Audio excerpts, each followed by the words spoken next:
మన కోసం ఆయన మరి ఎందుకు మరి ఆయన అర్పించడానికి కొనిపించారు.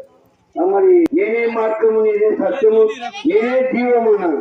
కాబట్టి ఆయన సత్యము, ఆయన జీవము, ఆయన మార్గము, ఆయన మరి మానవులు మరి ఎవరు నశించకుండా రక్షింపబడాలని ఆయన దేవుని మాట మీలో ఉంది. మనం మార్చుకోవాలని మరి ఇక సత్యమును తెలియజేసింది. కాబట్టి అందుకే సర్వ పాప పరిహార రక్త ప్రోక్షణ తొడు రక్తం పుణ్య పర్యాటం. అందుకే మనం మానవుని కొరకు ఏ ఇక మరి అర్పించలేదు, హృదయమునే అర్పించి ఆయనలో మనము ఆయనతో ఉంది.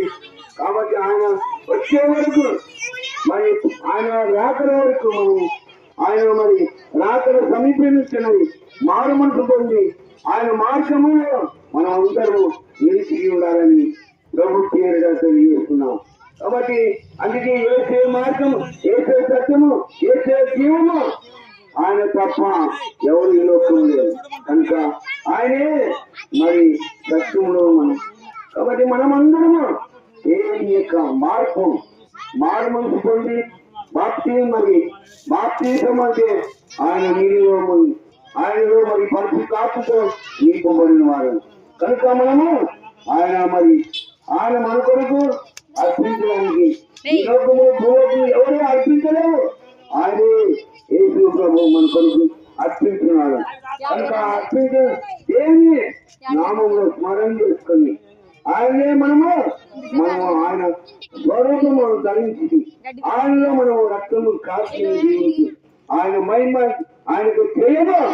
కాబట్టి ప్రేమ దేవుని ద్వారా మరి యొక్క దేవుని గ్రామస్తులారా, చౌటుకూరి గ్రామస్తులారా, ఈ యొక్క మరి మధ్యాహ్న కాల సమయంలో దేవుని నామము స్మరణ చేసుకుని వీళ్ళకే మరి యేసు ప్రభు జయమని మరి ఈ యొక్క పార్టీ ఊరంతా చాటించి ఊరంతా మైలుపరిచి ఆయనలో ఆయనతో ప్రవాసం కలిగి మనము ప్రవాసంగా తెలియచ్చు. ఈ మాటలు ముగిస్తున్నారు. ప్రార్థన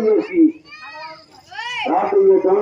పరిశుద్ధమైన జీవితంలో ఇచ్చిన సమయం బట్టి చూపిన ప్రేమ బట్టి ఈ యొక్క మటన్ ఆదివారము ఊరంతా నాయన పెద్దలు కూరుకొని చిన్నపిల్లలు మరి సంఘ పెద్దలు నాయన మరి ఈ గ్రామంలో ఉన్న ప్రతి ఒక్కరూ మారు మనసు పొంది రక్షణ పొంది ఈ లోకంలో ఏది తీసుకుపోలేము, ఏది పట్టుకుపోలేము, ఏది మనం మరి తీసుకోపోలేము, డబ్బులు తీసుకోపోలేము.